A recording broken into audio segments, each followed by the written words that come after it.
Halo, selamat datang di channel saya, Jonathan Tamrin. Dan pada video ini, saya akan coba melakukan analisa fundamental terhadap saham JPFA atau PT Java Compete Indonesia.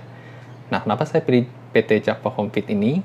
Karena PT Java Compete ini termasuk dalam golongan indeks LQ45, yang berarti sahamnya termasuk yang paling sering ditransaksikan di bursa kita. Nah, untuk teman-teman yang belum tahu, PT Java Compete ini bergerak di bidang basic industri dan core usahanya adalah menjual pakan ternak dan juga pengolahan hasil ternak, gitu ya. Nah, untuk teman-teman juga mungkin lebih sering ketemu di saat-saat belanja ke minimarket, itu kalau bertemu dengan produk seperti susu Greenfield atau produk nugget So Good, itu juga adalah hasil olahan dari PT Java Compete Indonesia. Nah, sebagai perusahaan yang menjual pakan ternak, emang untungnya seberapa besar sih? Dia cuma menjual makanan ternak, gitu. Nah, penasaran? Nah, silahkan tonton video ini sampai selesai.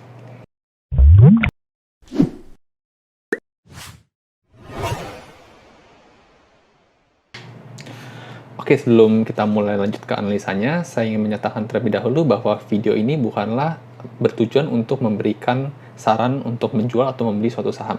Karena seorang investor yang baik pastinya untuk keputusan membeli atau menjual saham merupakan hasil pertimbangan pribadi yang dipertanggungjawabkan secara pribadi juga. Oke, kita masuk saja ke bagian analisanya. Oke, ini untuk PT Java Compete Indonesia Tbk. Oke, untuk informasinya, data-data yang saya peroleh di sini saya dapatkan itu dari website perusahaannya. Teman-teman juga kalau yang berminat untuk membaca bisa masuk ke websitenya PT Java Compete Indonesia dan masuk ke bagian Investor Relation. Di sana ada banyak sumber yang bisa teman-teman lakukan analisa secara pribadi. Oke, untuk PT Java Compete Indonesia Tbk, ini ada beberapa gambar produk yang merupakan produk asli gitu ya, terbitan PT Java Compete Indonesia. Ada pakan ternak, ada daging ayam, sini ada mereka juga menjual day old chick atau ayam berusia 1 hari atau DOC kalau disingkat. Mereka juga menjual pakan udang, lalu kemudian juga mereka menjual pengolahan hasil ternak. Seperti di sini kalau lihat ada daging sapi gitu ya. Saya sendiri sih belum pernah coba. Kalau teman-teman pernah coba mungkin lebih tahu ya itu seperti apa sih kualitas daging sapi buatan Java ini. Oke, untuk kode tiketnya yang diperjualbelikan di bursa kita adalah JPFA. Didirikan dari tanggal 18 Januari 1971 yang ternyata cukup lama juga ya. Dan kalau kita lihat, berarti perusahaan ini sempat melewati krisis tahun 98 dan tahun 2008. Dan hingga sekarang pun masih survive gitu ya. Ini merupakan salah satu hal yang bagus juga dari perusahaan ini.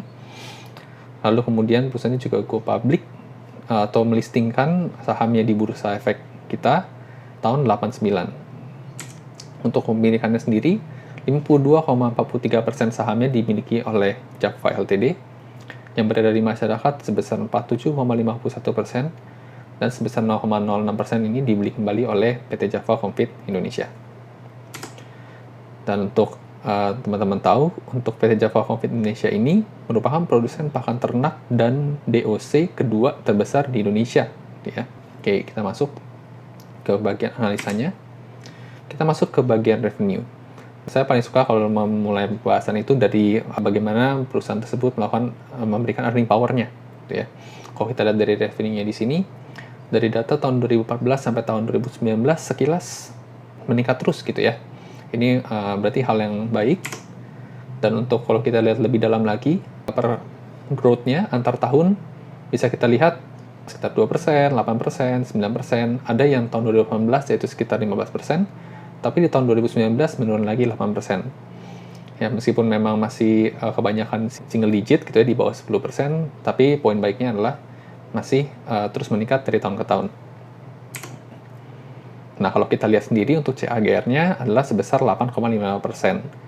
Jadi kalau kita melihat CAGR ini dan membandingkan dengan tahun 2019, angka 8% ini sebenarnya masih sedikit di bawah CAGR tahunannya. Nah, kalau dilihat sih memang rata-ratanya sekitar 8%-an, ya kita masih bisa cukup berharap nanti di tahun-tahun ke depan sekitar 8% juga, kalau tumbuhannya kalau memang tidak ada perubahan fundamental perusahaan atau makroekonomi secara yang signifikan. Nah, kalau kita coba telisik lebih dalam lagi breakdown dari revenue-nya, ini dari tahun 2014 sampai 2019, kalau kita lihat, revenue dari PT Java ini terdiri dari 6 jenis usaha. Gitu ya. Ada perdagangan dan lain-lain, Nah, PT Java ini yang dimaksud perdagangan dan lain-lain ini adalah menjual karung, pengangkutan, vaksin hewan, dan peralatan peternakan, dan sebagainya. Kemudian juga mereka punya lini usaha peternakan sapi, budidaya perairan, pembibitan ayam, pakan ternak, dan pakan komersial dan pengolahan hasil ternak. Nah, memang kalau lihat dari 6 sektor ini, yang paling besar berkontribusi pada revenue perusahaan adalah dua sektor ya, yaitu dua sektor terakhir, pakan ternak dan peternakan komersial dan pengolahan hasil ternak. Oke, sangat wajar karena memang core usaha mereka adalah di dua sektor ini, dengan pakan ternak yang paling tingginya. Gitu.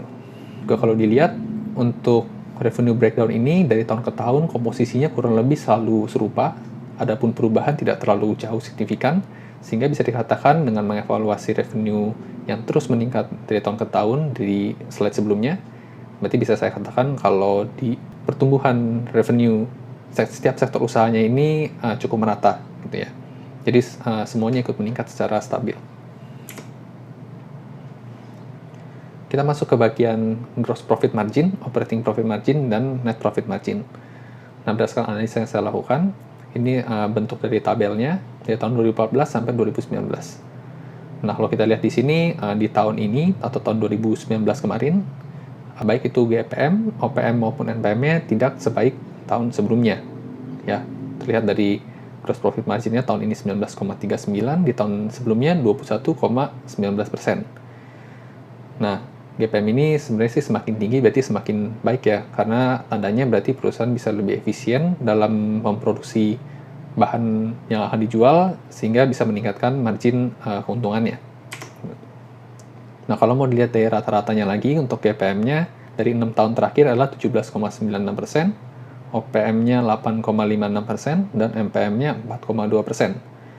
Dan kalau lihat untuk GPM-nya sendiri masih lebih tinggi ya dari rata-rata 6 tahunannya, yang which is masih bagus. Untuk OPM-nya juga masih sama, sekitar 8,5657-an, dan MPM-nya di sini juga sedikit lebih tinggi. Nah, kalau kita melisik ke bagian aset, ekuitas, dan liabilitasnya, untuk 6 tahun terakhir adalah seperti ini bagannya. Nah, kalau sekilas kita lihat sih masih bertambah gitu ya, asetnya makin bertingkat terus, ekuitasnya makin bertingkat terus. Nah, kalau kita coba lihat untuk pertumbuhannya, sekilas memang cukup baik ya, karena selalu meningkat, tidak ada minus, kecuali memang di 2017 untuk ekuitasnya sempat minus 8%. Ya, untuk liabilitasnya selalu bertambah sedikit-sedikit, namun di 2016 minus 11%, yang which is lebih bagus karena hutangnya berarti berkurang. Gitu ya. Dan untuk debt equity ratio-nya atau DER-nya, kalau bisa kita lihat, semakin tahun ini semakin kecil angkanya ya, dari yang tahun pertama 1,97 sampai tahun 2019 kemarin itu tinggal 1,28%. Bukan persen, maaf, 1,28. Nah, ini berarti mengindikasikan bahwa semakin tahun ini utangnya komposisinya semakin mengecil gitu ya dari ekuitasnya. Dan memang kalau kita lihat dari tahun ke tahunnya, pergerakan ekuitasnya itu lebih cepat kenaikannya dibanding liabilitasnya. Ya, ini poin yang bagus juga. Ya, karena berarti ke depannya kita bisa expect untuk ekuitas ini bertumbuh lebih cepat dibanding hutang-hutangnya. Gitu. Nah, untuk CAGR sendiri, untuk aset sebesar 9,9%, kalau kita lihat di tahun ini berarti lebih tinggi, masih agak kurang, karena hanya 9%. Untuk ekuitasnya, CAGR 19,59%, yang tahun ini 12%, berarti masih di bawah dari biasanya, dan liabilitasnya pertumbuhannya lebih tinggi daripada biasanya. Ya, oke. Nah, kemudian kita masuk ke bagian ROA, return on asset, dan ROE atau return on equity. Kalau kita lihat 6 tahun ke belakang, grafiknya adalah seperti ini. Tuh. Nah, ini yang saya lihat cukup menarik, ini di tahun 2017. Ya, di tahun sebelumnya ini mereka sempat ROA-nya 10,72% dan ROE-nya 23,35%, tapi di tahun 2017 anjlok gitu ya, turun meskipun memang masih untung gitu. Nah, saya sempat penasaran dan sempat cari tahu kenapa sih di tahun 2017 ini JPFH mengalami penurunan ROA dan ROE. Dan setelah saya coba cari tahu, beberapa informasi menyebutkan memang pada tahun 2017 ini masih diambangi dengan perusahaan yang menjual ternak, karena memang sempat itu isunya masih ada flu burung juga. Kemudian untuk bahan baku harganya naik, sehingga meningkatkan beban operasional yang lebih tinggi. Gitu. Jadi makanya di tahun 2017 ini sempat tertekan untuk ROA dan ROE-nya. Namun untuk tahun 2018 kembali naik lagi, gitu ya.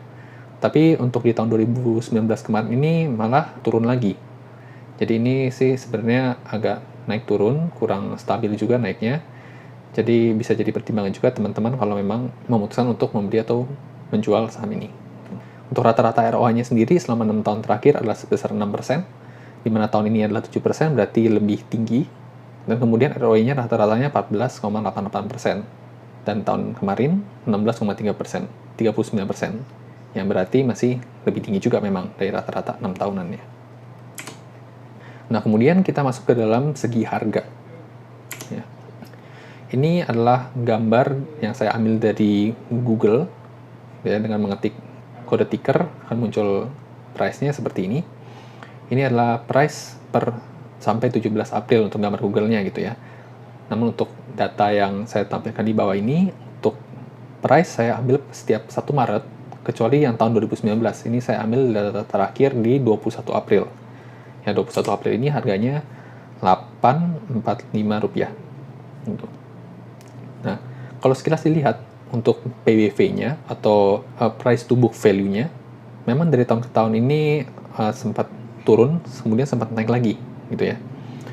Namun, memang terakhir di tahun 2019 ini sempat menyentuh angka 0,48. Ya, di mana average-nya adalah 1,67, ya berarti sebenarnya kalau memang saham ini kembali ke PBV normalnya, maka ada upside potensial sebesar 247%.